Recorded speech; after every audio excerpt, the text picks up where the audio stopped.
ఈ యువగలం పాదయాత్ర నేను ఇన్ని రోజులు నడిచానంటే, ఇన్ని వేల కిలోమీటర్లు నడిచానంటే దాని వెనకాల మా వాలంటీర్ సైన్యం ఉంది.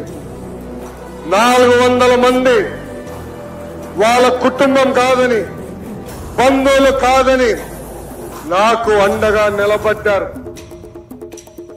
చాలా మంది ఐటీ ఉద్యోగాలు మానుకుని నాకు అండగా నిలబడ్డారు.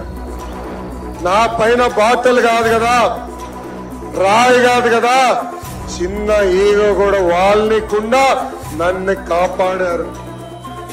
అంతేకాదు, ఈ పాదయాత్ర జయప్రదం అయిందంటే దానికి కారణం తెలుగుదేశం పార్టీ, జనసేన పార్టీకి చెందిన కార్యకర్తలు ఆర్ఎస్ఎల్ నాకు అండగా నిలబడ్డారు.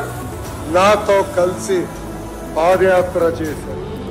మీ రుణం నేను ఎన్ని జన్మలెత్తినా తీర్చలేనని సభాముఖంగా తెలుసు.